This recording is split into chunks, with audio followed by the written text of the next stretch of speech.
May nagtanong sa atin, sabi niya, Coach, what is your take on confidential funds? Siguro he's referring to confidential funds na kino-question kay VP Sara Duterte. Ang daming nagsasalita, mahal kong kahuwaran. Ang daming nagre-react. Bakit may confidential funds? Si ganito. Bakit may ganitong budget? Pero teka lang, do we even understand what the word confidential means? Okay? Confidential fund, ibig pong sabihin yan, confidential. Hindi yan pwedeng i-broadcast. Hindi po pwedeng i-detalye o ilantad sa publiko. Kasi nga, confidential eh. So to question the confidential fund because it's confidential, it's parang tinatanong mo ganito, bakit lihim ang secret? It's absurd, di ba? Nakakatuwa. It's like demanding to see classified intelligence reports. Kaya nga sila classified. Now, don't get me wrong, mahal kong kahuwaran. I'm not saying dapat manahimik tayo sa paggamit ng mga pondo, no.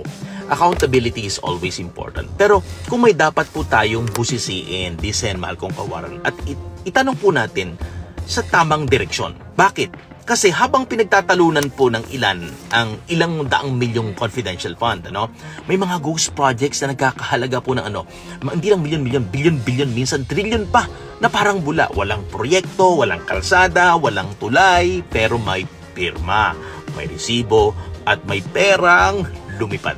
Kung tutuusin, mas dapat nating tanungin, nasaan po yung mga kalsadang dapat itinayo? Nasaan ang mga ospital, eskwelahan at pabahay na dapat napapakinabangan ng mamamayan? Tama ba? Nasaan ang mga proyektong siningil pero hindi naman natapos? O mas masakit pa, hindi man lang nasimulan, di ba?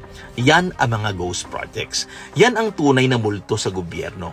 Hindi nakakatakot dahil mukhang aswang, kundi dahil nilamon ang pera ng ating bayan. Kaya kung may dapat po tayong mas tutukan, hindi ito yung confidential fund na limitado. May proseso at may oversight naman. Okay? Ang dapat nating tutukan ay yung mga insertions, lump sum appropriations na walang malinaw na detalye, walang bidding, walang transparency, pero may pirma ng kapangyarihan. Yan ang tunay na dapat po nating tanungin. Hindi yung mga pondong likas na layunin ay proteksyon, seguridad at operasyon na sensitibo sa bansa po natin. Ang nakakatawa pa dito, yung ibang pumupuna ng confidential fund, sila mismo ang may ghost projects na nilusot. Sila rin ang mga may insertion na dinadaan sa budget para makinabang ang mga kaalyado. At kapag tinanong mo, may sagot agad, walang ebidensya. Paano magkakaroon ng ebidensya kung sila rin ang gumagawa ng mga batas? Sila rin ang nagbabantay sa sarili nilang kaban. Tama ba? Definitely wala.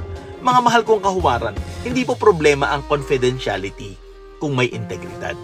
Ang problema po, yung mga nakikita nating korupsyon na walang kumikilos, walang nakukulong, at wala pong napapanagot. Kaya kung gusto po nating magising tayo sa tama. Huwag tayong mauto sa mga headline na pang-ingay lang. Tanungin natin, nasaan ang bilyong-bilyong ghost projects? Nasaan ang mga insertions sa budget na napunta sa bulsa ng iilan? Because when we focus on the wrong issue, the real thieves are celebrating behind closed doors. So mahal kong kahuwaran, the next time someone says, let's question the confidential fund, sabihin mo, No. Let's question the corruption.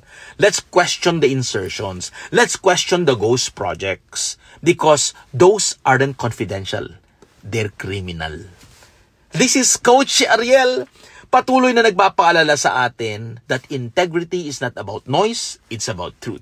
And truth, no matter how silent, will always expose corruption.